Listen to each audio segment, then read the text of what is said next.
Thank you very much for giving us part of your time. Can you give us a little introduction of what you're doing? What is sustainability to you? Possibly, what can we do to make space more sustainable?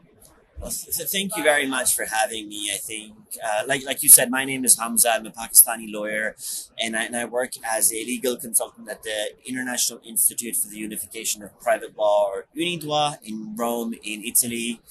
We're an intergovernmental organization with 63 member states that focuses mostly on commercial law and trade law. And in the work we do, it tries to harmonize different areas of private law to make cross-border financing and commerce better.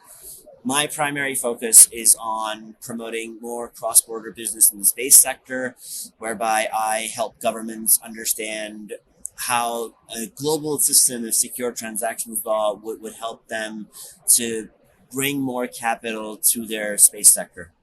To answer some of your questions, I think for me, sustainability relates to retaining something or conducting an activity in a way that ensures that that activity is available to the next generations. So if I'm doing something, or if our forefathers did something, then our next generation should also be able to access that same good or commodity in the same way.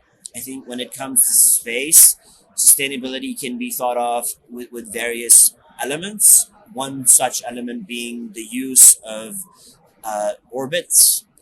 Orbital slots are not an unlimited resource. There's only a limited amount of them available. And I think with the way a lot of the space industry works right now, sometimes not a lot of thought is given to how sustainable their activities are.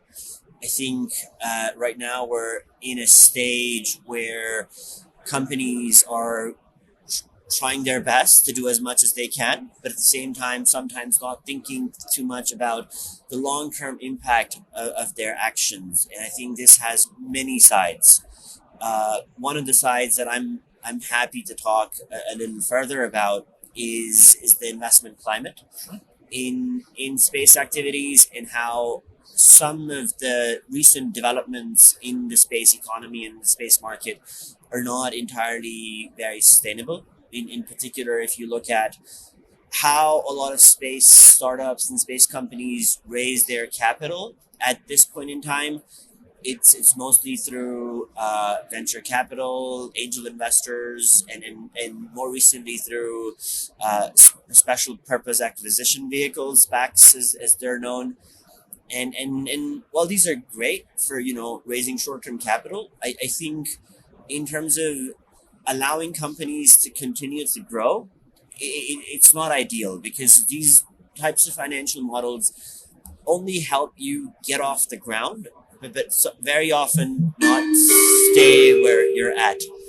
Um, So we've seen there is a development of the ways in which space is being funded nowadays. So what are the recent implementation? What are the new ways in which we can finance space activities, and are they sustainable? I think that's an excellent question, and I think you can look at the sustainability of the space sector by looking at the types of investment vehicles that space companies are using. Unfortunately, most space companies use models such as venture capital, angel investors, and even special purpose acquisition vehicles, or SPACs as they're called, to get their feet off the ground. And I think while these tools are very useful when a business is being set up, and then when a business is being established initially, they're not very sustainable in terms of the long-term financing of any business activity. And very often what space companies find themselves in is a situation where they have indeed raised enough capital to build a prototype, or launch their first one or two satellites. It's when they need those next few rounds of investment that they have a high amount of difficulty in accessing affordable finance. So for me, when I look at the space sector, I think it's maturing right now, and it's about time that the space sector starts utilizing types of financing that are very commonly practiced in other industries that also involve high value assets that are movable in nature.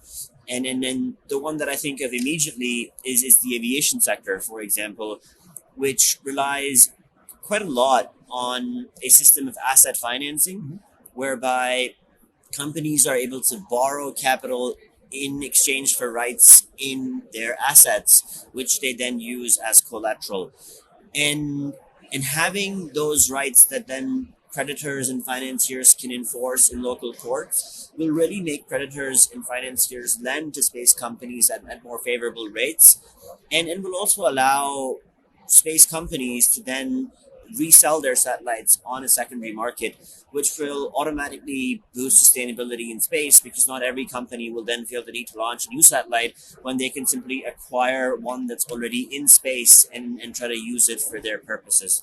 So I think there's a lot more that can be done to promote space sustainability, and I think organizations such as the World Space Sustainability Association can really play an important role in facilitating this discussion and moving the space industry in a more sustainable direction.